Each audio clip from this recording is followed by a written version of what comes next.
제가 오늘 새벽에 산에 올라갔습니다.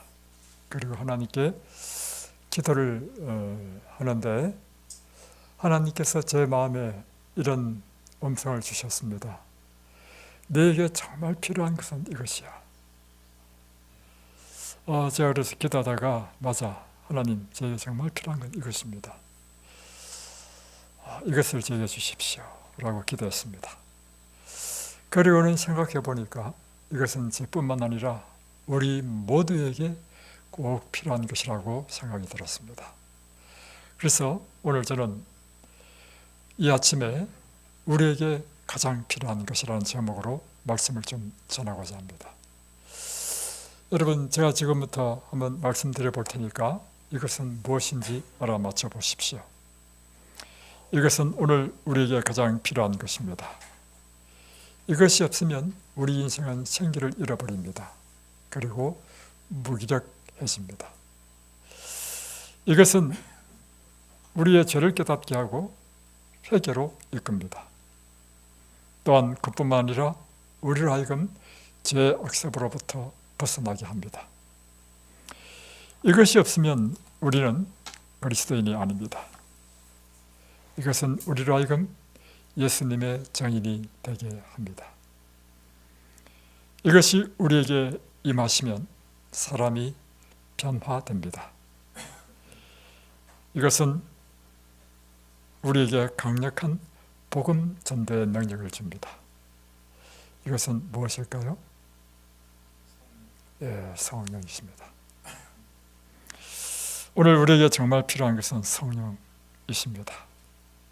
오늘 저는 에스겔 37장에 있는 말씀을 통해서 하나님께서 오늘 우리에게 주시고자 하시는 이 성령에 대하여 좀 말씀드리고자 합니다. 에스겔 37장에 보면 하나님께서 권능으로 에스겔 선지자를 뼈들이 가득한 골짜기로 인도합니다. 그리하여 이 계시 가운데 에스겔은 마른 뼈들이 가득한 골짜기를 보게 됩니다. 2절에 나를 그 뼈 사방으로 지나가게 하시기로, 그리고 그 뼈 사방으로 지나가게 됐습니다. 그 골짜기 지면에 뼈가 심이 많고 아주 말랐더라. 뼈가 심이 많고 뼈가 아주 말랐다는 의미는 무엇일까요? 그것은 사람이 죽어서 이제 시간이 지나면 살은 다 썩죠. 살은 다 썩어서 이제 뼈만 남은 것입니다. 그런데 그 뼈도 아주 말랐다는 의미는 죽은 지 오래되었다는 것입니다. 그런 상태에 있는 뼈들로 해골과 뼈들이 가득 있는데, 여기에 이제 3절에 보면 하나님께서는 에스겔에게 이렇게 묻습니다. 인자야, 이 뼈들이 능히 살 수 있겠느냐? 물었죠. 야, 에스겔아, 지금 이렇게 해골과 뼈만 남았고 이 뼈도 바싹 말랐는데 이 뼈들이 살 수 있겠느냐고 물었습니다. 여러분 생각은 어떻습니까? 이런 뼈가 살아날 수 있겠어요? 인간적인 눈으로 보면요, 또 인간적인 생각으로 보면 도저히 다시 살아날 수 없는 상태와 지경에 있는 것입니다. 그러면 저 같으면 이렇게 이야기하겠습니다. 주 여호와여, 제 생각에는 도저히 살 수 없을 것 같은데요, 이렇게 이야기했을 것입니다. 그러나 에스겔은 그 질문에 대하여 이렇게 답했습니다. 주 여호와여, 당신께서 아십니다.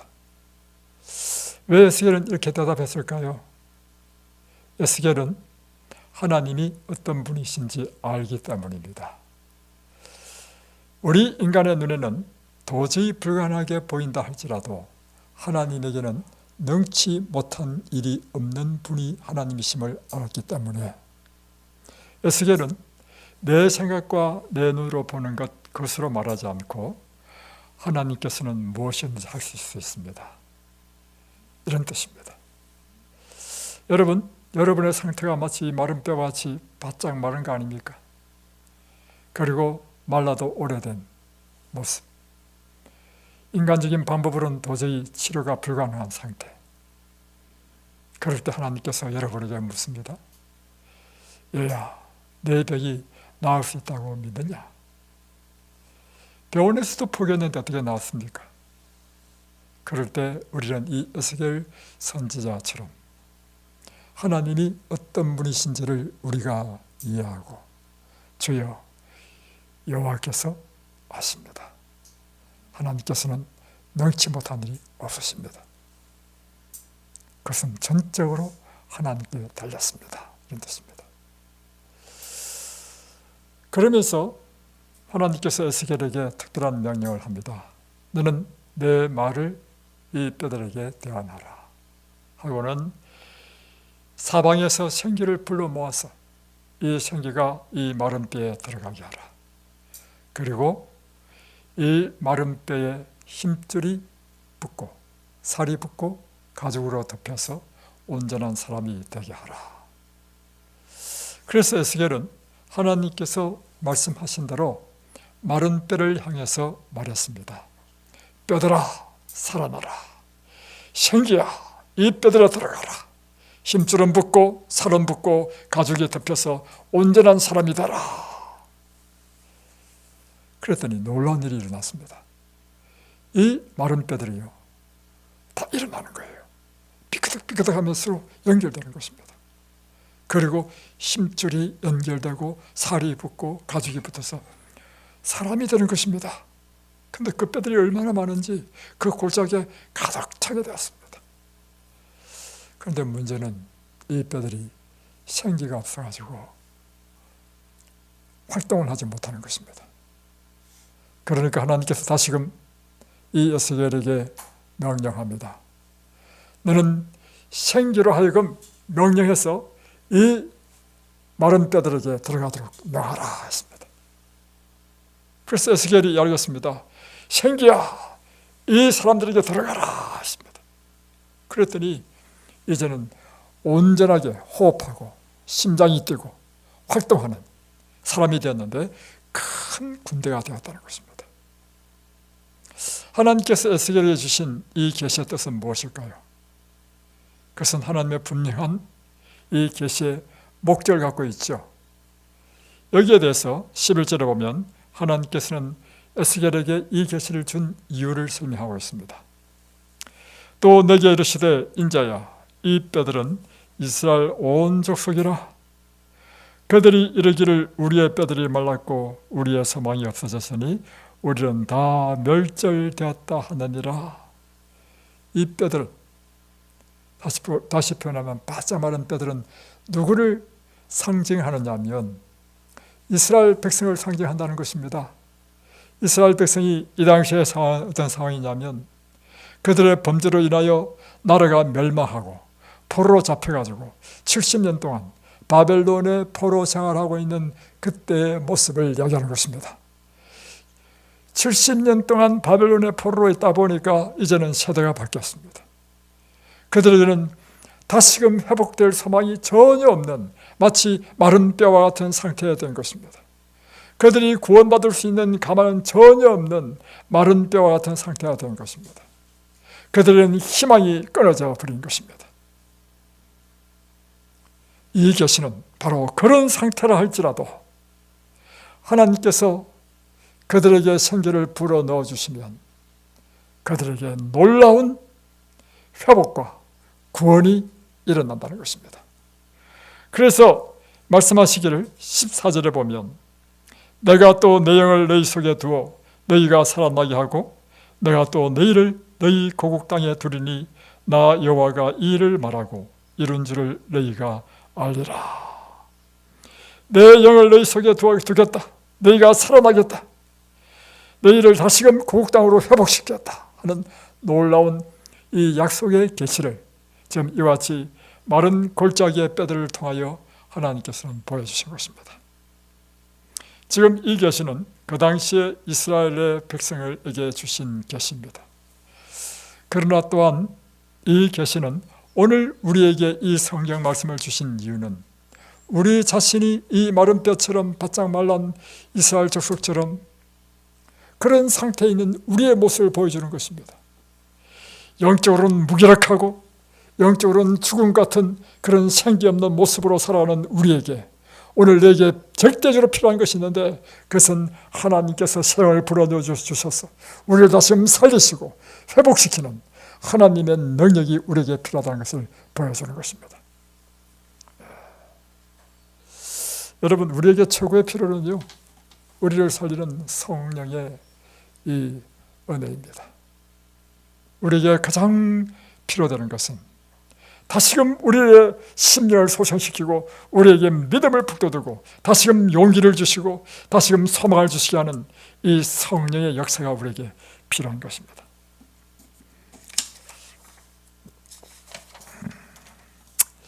예수님께서 제자들에게 주시고자 하시는 최고의 선물 역시 성령이었습니다. 예수님께서 이제 3년 반 동안 제자들과 함께 생활하시고 난 다음에 십자가에 달리시고 돌아가실 날이 가까울 때 제자들에게 주신 말씀은 이 말씀이었습니다. 내가 너에게 성령을 주겠다, 보내겠다. 이 성령은 너를 돕는 보혜사이시다. 그래서 내가 오히려 너희를 떠나감이 더 유익한데 그것은 보혜사를 너에게 줄 것이기 때문이다 하는 것입니다. 그러니까 예수님께서는 우리에게 주시고자 하시는 것, 오늘날 예수님이 안 계시죠? 오늘 이 시대는 성령의 시대입니다. 오늘 예수님께서 우리에게 주시고자 하시는 최고의 선물은 무엇입니까? 성령을 주시고자 하시는 것입니다. 그래서 예수님께서 부활하시고 난 다음에 제자들에게 나타나실 때마다 하신 것이 있습니다. 그것은 무엇인가 하면 말씀을 다 마치고 나서는 요한복음 20장 21절 보십시오. 숨을 후 하고 불어넣어 주시면서 성령을 받아라 하는 것입니다. 이것이 부활하신 예수님께서 제자들에게 주시고자 하시는 강력한 최고의 선물이었습니다. 오늘 그 예수님은 우리에게도 무엇을 가장 주고 싶어 하냐면 강력한 선물인 이 성령을 우리에게 주고자 하시는 것입니다. 그래서 예수님께서 성천하시기 바로 직전에 그 모습을 사도행전 1장에 나옵니다. 예수님께서 다시금 제자들에게 하신 말씀은 무엇인가 하면 내일은 예루살렘을 떠나지 말라. 아버지께서 약속하신 것을 받기까지 너는 기다리라 하는 것입니다. 심지어 제자들이 이야기하기를 주의 임하심이 이때니까, 예수님께서 이제 부활하셔서 함께 계시니까 하나님의 나라가 건설될 것이 지금 이때가 아닙니까? 이런 뜻이에요. 그럴 때 예수님께서 하신 말씀이 때와 기한은 너희가 상관할 바가 아니다. 너희가 그보다 더 중요한 것이 있는데 너희가 구할 것은 성령을 구하라고 하는 것입니다. 그러면서 침례는 물로 침례 요한은 물로 너희에게 침례를 주었지만 너희는 몇 날 되지 못해서 성령으로 침례를 받을 것이다. 오직 성령이 너희에게 임하시면 너희가 권능을 받고 예루살렘과 온 유대와 사마리아와 땅끝까지 이르러 내 증인이 되리라. 오늘 예수님께서 우리에게 주시고자 하시는 강력한 선물이 있는데요, 최고의 하나님의 바람은요, 성령을 우리에게 주시고자 하시는 것입니다. 그러므로 우리가 마땅히 이 시대에 구해야 될 것은 성령을 구해야 된다는 것입니다. 그래서 마태복음 7장 7절에 보면 예수님께서 우리에게 이렇게 말씀하십니다. 구하라, 찾으라, 두드리라. 구하는 자마다 얻을 것이요, 찾는 자마다 찾을 것이요, 두드리는 자마다 문이 열릴 것이다 라고 이렇게 말씀하십니다. 그리고 이 말씀을 하실 때 이렇게 또 말씀하시죠. 어느 아버지가 아들이 계란을 달라는데 정갈을 주며 또 떡을 달라는데 돌을 주겠느냐? 그렇죠. 여러분이 자식을 아무리 아버지가 악한 자식이라도 자식은 사랑하잖아요. 근데 자식이 생선을 달라는데 뱀을 줄 아버지가 누가 있습니까? 그렇죠? 그러면 사실은 말씀이 하물며 너희 아버지일까 보냐 하면서 마태복음 7장 7절 한번 보겠습니다. 이렇게 기록하고 있어요.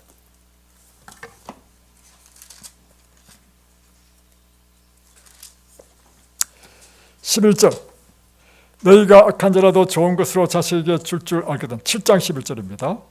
하물며 하늘에 계신 너희 아버지께서 구하는 자에게 좋은 것으로 주시지 않겠느냐?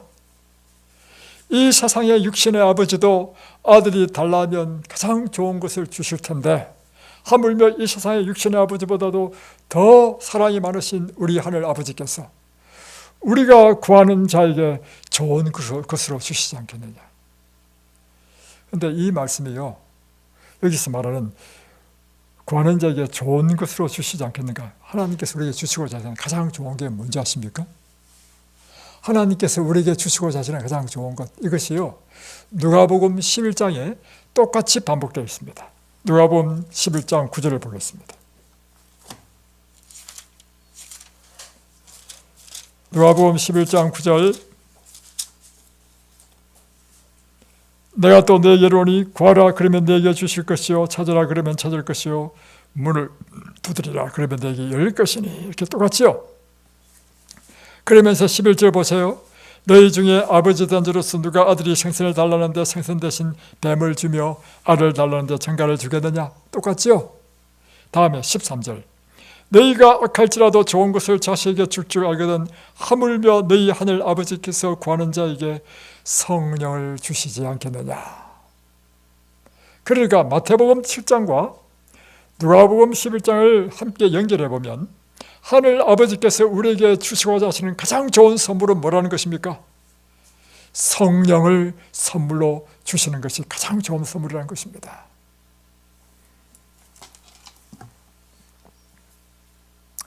그래서 저들은 이 말씀을 따라서 예수님께서 성천하신 이후에 그들은 마가의 다락방에 모였습니다. 120명의 자들이 함께 온전히 마음을 합하여 기도에 힘썼습니다. 그리고 열흘이 지난 때에 바로 오순절이 되었을 때 오순절에 성령의 놀라운 강림이 임하셨습니다. 그 성령의 임하심으로 모든 자들은 놀라운 능력을 받았는데 모두가 다 그들이 알지 못하는 새 방언으로 다른 나라의 말을 하면서 복음을 전하게 되었습니다. 이럴 때 사도행전 2장을 한번 보겠습니다.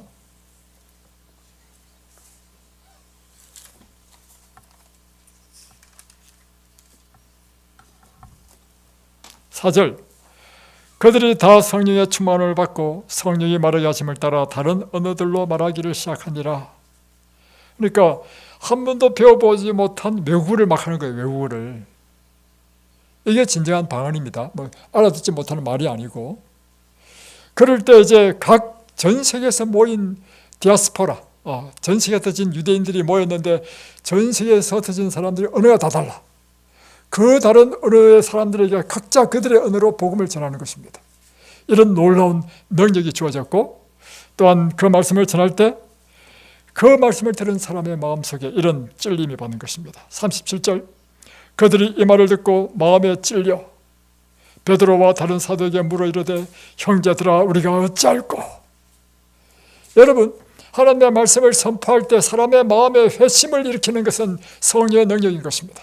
하나님의 말씀을 전할 때 그 마음속에 내가 죄인이구나, 내 죄를 범했구나, 그럼 내가 어떻게 해야 되지? 라는 울부짖음이 터져나오는 것은 전적으로 성령께서 그 마음에 역사한 결과인 것입니다. 그럴 때 사도 바울은 말하기를 너희가 각각 예수 그리스도의 이름으로 침례를 받고 죄 사함을 받으라. 그리하면 성령을 선물로 받으리라. 그래서 놀라운 이 부흥의 역사가 일어났습니다. 그리고 3장에 이어지면 바로 태어나면서부터 한 번도 걷지 못한 안전뱅이가 있었습니다. 그가 먹고 살 길이 없어서 사람들이 성전 앞에 늘 아침만 되면 갖다 놨습니다. 그러면 사람에게 구걸을 하면서 사는 사람이 있었습니다. 그런데 이제 기도 시간이 되어서 베드로와 요한이 성전에 갈 때 이 안전뱅이가 구걸을 하는 거예요. 그럴 때 베드로가 합니다. 내가 내한테 구하는 은과 금은 내게 없지만 내게 있는 것이다. 곧 나사렛 예수의 이름, 그 이름으로 일어나 걸어라 하면서 오른손을 내밀어서 그를 일으켰습니다. 그랬더니 40년 동안 한 번도 걸어보지 못한 이 안전뱅이가요, 자리에서 벌떡 일어난 것입니다. 걷고 뛰고. 이것이 바로 성령이 임하실 때 일어나는 놀라운 기적인 것입니다. 그래서 이 사도행전은요, 바로 예수님께서 약속하신 그 성령이 임하심으로 저들이 이 세상에 어떻게 복음을 전하며 온 세상이 복음화됐는지를 설명하는 것이 사도행전의 기록인 것입니다.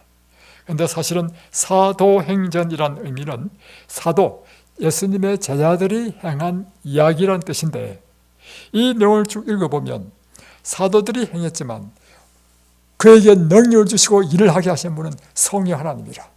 그래서 이것은요, 성령의 행전이라고 기록해야 맞다는 것입니다.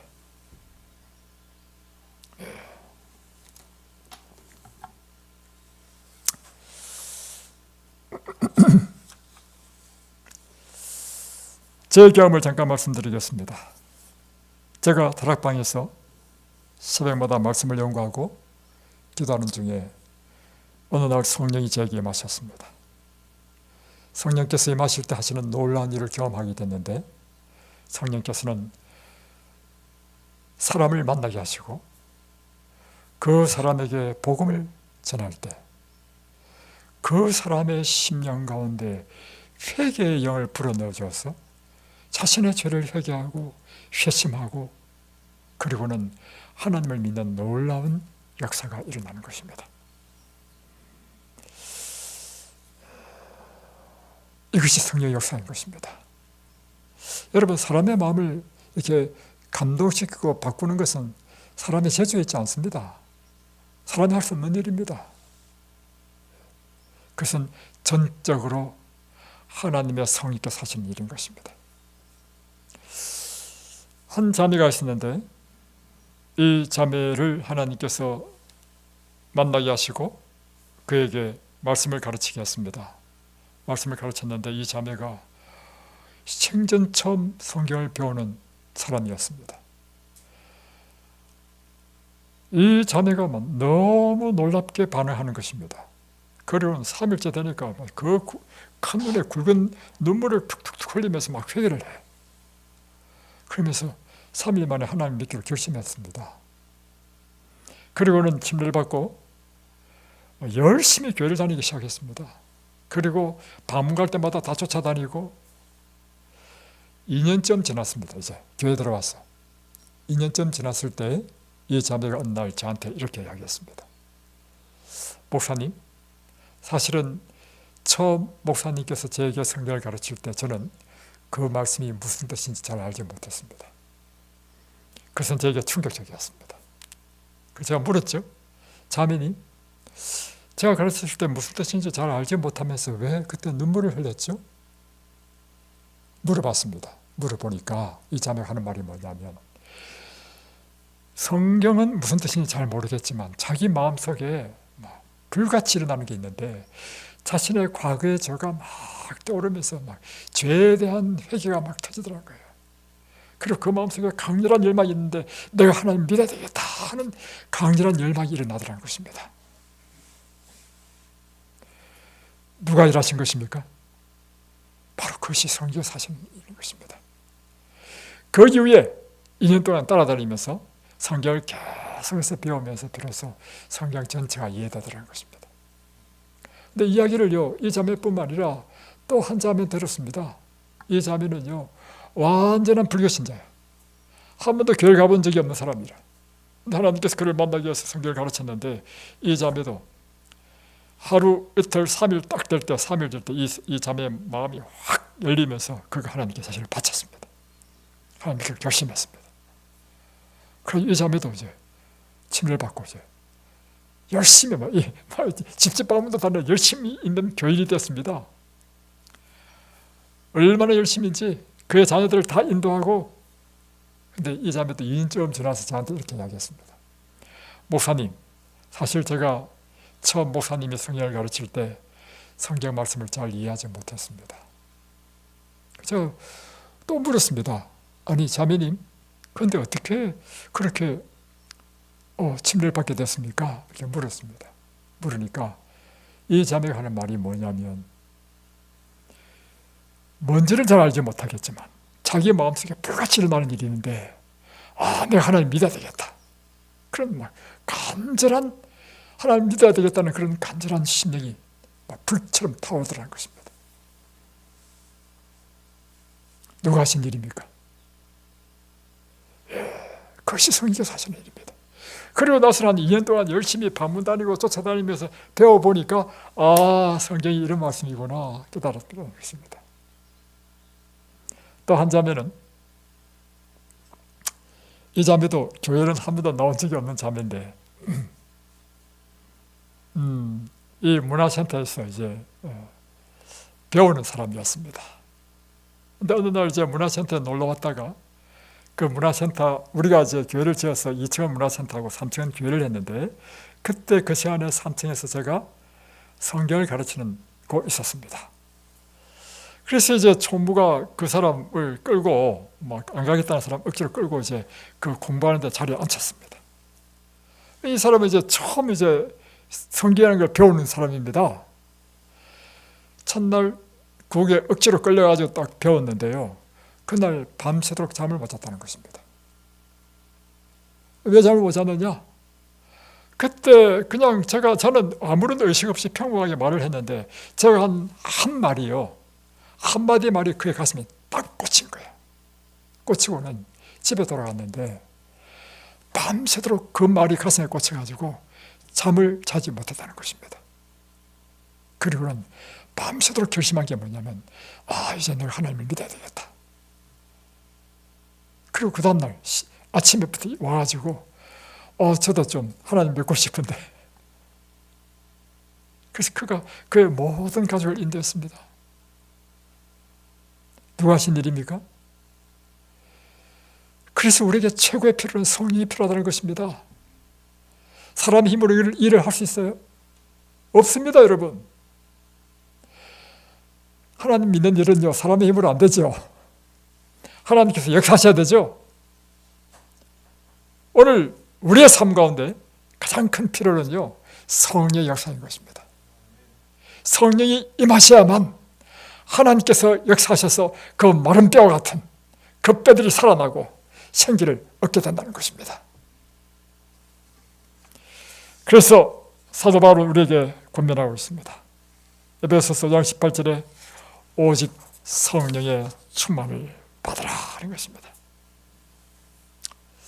그리스도인이요, 이 성령이 결핍되면 어떤 현상이 벌어지는가? 그리스도인이 성령이 없이 교회 다니면요, 육의 사람으로 전락해버립니다. 육의 사람이란 무엇인가? 육의 생각이 지배하는 사람이 육의 사람입니다. 육의 생각이 뭐예요? 육신의 소욕, 육신의 욕망에 따라 생각하고 추구하는 것이 육의 생각입니다. 이런 사람은 그 속에서 나오는 것이요, 살인, 음란, 도적질, 거짓 증거, 회방, 비방, 온갖 악한 것들이 다 이 속에서 나오는, 그래서 예수를 믿는다 하지만 세상 사람과 똑같은 삶, 이 바로 육의 사람인 것입니다. 이것은 성령이 결핍될 때 일어나는 일인 것입니다. 두 번째, 신령한 것을 분별하지 못합니다. 신령한 것은 반드시 신령한 것으로 분별되는데, 그것은 성령의 그 신령한 영이 우리 속에 임하실 때만 우리가 비로소 신령한 것을 분별하게 된다는 것입니다. 그래서 여러분, 성경을 읽어도요, 성령의 이 영이 우리 심령에 임하지 않으면요, 성경의 뜻도 알지 못해, 깨닫지도 못해, 감동도 없어. 그러므로 성경을 읽어도 사람이 변화되지 않습니다. 그래서 여러분이 성경을 읽을 때 반드시 하셔야 될 일이 뭐냐면, 성령님을 초청하는 기도를 해야 됩니다. 주여, 제가 지금 성경을 연구하겠습니다. 성령의 감동으로 기록된 이 말씀은 오직 성령의 감동으로만 이해할 수 있사오니, 오늘 주의 종에게 동일한 성령을 부어주셔서 이 말씀을 깨닫게 하시고 이 말씀이 제 생애를 변화시키게 해달라고 기도해야 되는 것입니다. 제가 이번에 와서 참 감사한 것이 있었습니다. 어제 우리 윤 선생님과 이 사모님이 이제 또 입소를 하셨습니다. 사실 이 두 분은 지난 겨울에 이제 한 달간 계셨다가 가셨죠. 우리 윤 선생님은 정말 평생 성실하게 살아오신 분이십니다.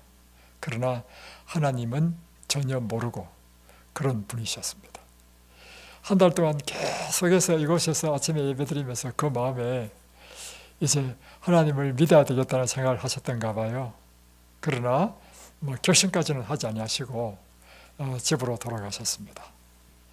집으로 돌아가신 다음에 그 집, 이분을 원래 이제 인도하신 분이 그 은평교회입니까? 은평교회 이 성도님들이 인도하셨는데, 은평교회에서 우리 이원 선생님을 이제 집중적으로 성경을 가르치게 됐습니다. 목사님이 성경을 가르쳤어요. 이분이 침례를 받으셨습니다. 그런데 중요한 사실은 성경에 보면 이렇게 되어 있거든요. 내가 각각 예수 그리스도의 이름으로 침례를 받고 죄사함을 얻으라. 그리하면 성령을 선물로 주시리라 했단 말이에요. 그러니까 우리가 침례를 받을 때, 예수 그리스도의 이름으로 침례를 받을 때 우리 죄의 용서를 받습니다. 두 번째는 성령을 선물로 받아. 유선이 딱 보니까 성령을 선물로 받았어. 그때로부터 이분이요, 술과 담배를 다 끊고, 그리고 날마다 일주일에 3번씩 교회 가는 일 꼭꼭 찾아가고, 집에서 하는 일은 성경 보는 일이라. 딱 오셨는데 사람이 확 달라졌어. 여러분, 누가 하신 일입니까? 성령이 하신 일이야. 제가 4월 달에 어떤 일을 했냐면, 제 마음에 좀 특별한 소원이 있었습니다. 그 소원은 무엇인가 하면, 제가 처음에 교회를 개척했던 밀락교인들을 좀 초청해가지고 제가 좀 대접을 해주고 싶다는 생각이 들었습니다.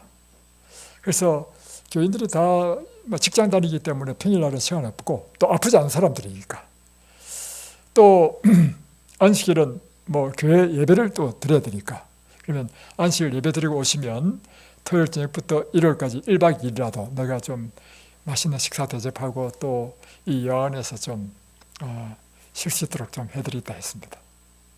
그래서 이제 밀락교회에서도 오고, 또 이제 2주 후에는 또 두 번째로 이제 제가 교회를 개척한 것이 분당 죽전 뉴스타트 교회거든요. 그 교회에서도 와가지고 또 이제 대접했습니다. 그런데 제가 큰 감동을 받았습니다. 왜 감동받았느냐? 이제 밀락교회에서 교회에 왔는데요. 그 온 사람들이 내가 다 아는 사람이라. 왜 다 아느냐? 제가 옛날을 성경 공부 가르쳐서 침례를 받은 사람들이라. 그런데 이제 옛날에 공부할 때 이 자매가요, 뭐랄까, 이런 말 표현하면 좀 실례가 되지 않을지 모르겠지만 뺀질뺀질한 사람이었습니다. 그리고 이게 그런데 세월이 지났어요. 딱 왔는데 그 교회 선교회장이 됐어.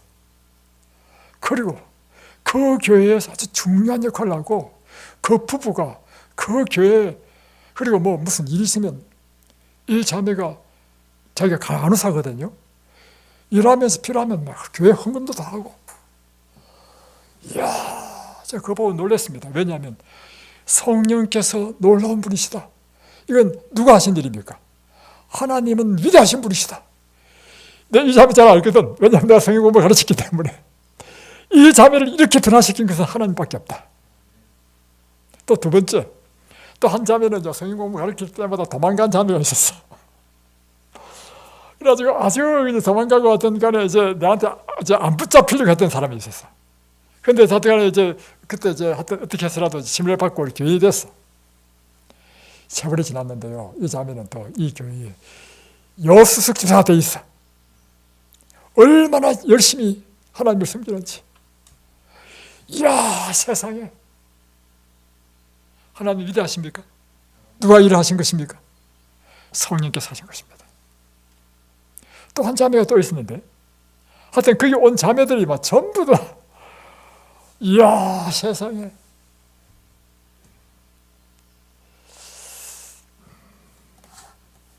성령은 위대하신 일을 합니다. 우리에게 성령에 결핍하게 되면요, 번번이 죄의 권세에 굴복합니다. 그래서 악습을 끊지 못합니다. 그것은요, 여러분에게 성령이 없기 때문입니다. 성령이 여러분에게 임하시면요, 일어나는 일인데 악습이 싫어집니다. 그것이 끊어집니다. 그래서 여러분이 아직도 그리스도인임에도 불구하고 악습을 계속한다. 여러분에게 성령이 없다는 것입니다. 여러분이 하셔야 될 첫 번째 일은 하나님께 성령의 선물을 구하는 일을 하셔야 되는 것입니다. 성령께 사시는 일은 우리의 죄를 깨닫게 합니다. 회개하게 합니다. 하나님 말씀을 깨닫게 하고 우리의 품성을 변화시킵니다. 육의 생각이 싫어지고 영의 사람으로 변화시킵니다. 죄와 사망의 권세를 이겨하는 하나님의 능력을 우리에게 줍니다. 강력한 복음 전도의 능력을 우리에게 주게 됩니다. 그리고 우리 생애를 활력있게 하시고 믿음과 용기와 소망으로 불타게 합니다. 그래서 우리 생각 속에 불가능이 없어집니다. 여러분, 성령이 임하시면 일어나는 일이 있는데 우리 생각에 불가능이 없어집니다. 믿음이 충만해집니다. 그러나 우리에게 성령이 부족하잖아요. 모든 것이 불가능하게 보여. 모든 일에 용기를 못 가져. 그것은 성령의 문제입니다, 여러분. 그래서 여러분이 구해야 될 최고의 것은 성령의 충만을 구하는 것입니다. 그러면 우리가 어떻게 성령의 충만함을 받을 수 있는가? 첫 번째는요, 여러분이 하나님의 말씀에 깊이 침잠하십시오. 왜냐하면 성령은요, 반드시 그 통로가 있는데 말씀을 통해서 우리에게 임하십니다. 여러분이 말씀에 깊이 침잠하게 되면 여러분 반드시 일어나는 일인데 성령을 받게 되어 있습니다. 제가 아시는 한 분은요, 옛날에 우리 교회에서요, 연합회적으로 이 천절 성경절 암송하는 그 행사를 했습니다. 그래가지고 성경천절 암송에 1등을 하게 되면 미국으로 여행을 보내주는 그런 것이 있었습니다. 근데 이 집사님은 미국에 여행 보내주는 것에 관심이 있어가지고 천절 성경절을 암송하기 시작했습니다. 원래 목적은 그것이었습니다. 그런데 이 자매가, 여러분, 천절 성경절 암송은요 굉장히 힘듭니다. 왜냐하면 새로운 것을 암송하다 보면 옛날 것 다 까먹어버려요. 그래서 천절을 다 암송하기 위해서는요, 그거 정말 힘든 일입니다. 그래서 이분이 그걸 안다고 온 집안에 성경절을 다 갖다 붙이고 해가지고 드디어 성경절 암송대회에서 1등인가 2등을 했습니다. 근데 원래 목적은 미국 여행 가기 위해서였는데 성경절 암송하면서 이 사람이 완전히 바뀌어버렸어. 완전히 성령이 임해서 이분에게 성령이 임해서 영의 사람이 되어버렸어. 그때부터 이분이 뭘 하냐면 전도사가 되어버렸어. 명칭은 집사인데 그때부터 이 사람은 만나는 사람들마다 이 사람은 성경이 별 필요도 없어. 그 사람의 필요한 말씀을 머릿속에서 떠오르니까 줄줄줄줄 오는 거라. 얼마나 많은 사람들에게 그가 귀한 복음을 전하고 사람들을 다시 일으키고 세웠는지 살렸는지. 제가 성령 충만을 받은 것은요, 새벽마다 말씀을 연구할 때 성령 충만을 받았습니다. 그래서 제가 복음 전도자가 됐습니다. 여러분이 말씀에 깊이 침잠하면요, 여러분이 완전히 바뀌어버립니다. 여러분을 바꾸는 것은 누가 바꾸느냐면 성령이 임하심으로 여러분 자신이 바뀌어버리는 것입니다. 두 번째, 성령 충만을 받는 비결은요, 성령을 간구하는 기도를 하는 것입니다. 왜냐하면 마태복음 7장 보십시오. 예수님께서 우리에게 말씀하시기를 구하라, 찾으라, 두드리라 했습니다. 구하는 자가 얻을 것이고 찾는 자가 찾을 것이고 두드리는 자에게 문이 열릴 것이지 구하지 않는 자에게는 얻지 못한다는 것입니다. 그러면서 그 결론이 뭐예요? 아버지께서 가장 좋은 것을 내게 주시지 않겠느냐 하는데 그 가장 좋은 것은 알고 보니까 누가복음 11장에 보니까 성령이야. 그래서 여러분이 성령의 충만함을 간구하십시오. 그런데 간구하되 어떻게 간구해야 되냐면요, 지속적으로, 계속하여, 반복적으로, 날마다 새롭게. 한두 번 구해서 되는 것이 아닙니다, 여러분. 그래서 예수님께서 이 구하라고 하는 말씀에서 비유를 할 때마다 하는 비유 쓰는 게 있는데요, 그것을 얻기까지 이웃의 문을 두드리는 뜨겁는 빵을 구하는 사람의 비유, 또 불의한 재판관 그의 손을 들어주기까지 날마다 찾아가고 날마다 찾아가서 그의 손을 이룰 때까지 그렇게 하라고 하는 그 모든 비유는 무엇을 의미하냐면, 우리가 하나님께 구하되 지속적으로 끈기 있게 날마다 새롭게 얻을 때까지, 이것이 성령 충만을 얻는 기도의 방법인 것입니다. 세 번째는 성령 충만은 내 자아가 살아있으면 성령께서 우리에게 들어올 수 없습니다. 내 자아가 전적으로 하나님 앞에 굴복될 때 하나님께서는 우리를 사용하실 수 있다는 것입니다. 내 자아가 전적으로 그분께 굴복될 때 성령께서 우리 안에 임하시는 것입니다. 그래야 성령께서 우리를 통하여 역사하시고 일하실 수 있기 때문이죠. 그래서 여러분 시대서망 523페이지에 보면 이런 말씀이 있습니다. 주여 나의 모든 소유와 나의 전 존재가 당신의 것입니다 라고 고백할 수 있는 사람만이 하나님의 아들과 딸로 인정받을 수 있다는 것입니다. 이게 무슨 뜻이에요? 나의 모든 소유와 나의 전 존재가 당신의 것입니다. 이것은 나 자신을 완전히 주님 앞에 굴복하고 드린 헌신의 삶을 이야기하는 것입니다. 이럴 때 하나님께서 당신의 거룩한 성령을 부어주셔서 성령의 뜻대로 사용할 수 있는 사람이기 때문에 그에게 성령을 부어주는 것입니다. 여러분, 성령의 충만을 받으십시오. 왜냐하면 우리에게 가장 중요하고 필요되는 것은 성령이기 때문입니다. 성령의 충만을 받으십시오. 날마다 성령을 구하십시오. 날마다 그분을 앙모하십시오. 그리고 여러분 자신을 그분의 뜻에 전적으로 굴복하십시오. 성령이 그들을 완전히 지배하고 성령의 역사로 말미암아 그들과 성령의 사람이 되시기 바랍니다. 기도하겠습니다.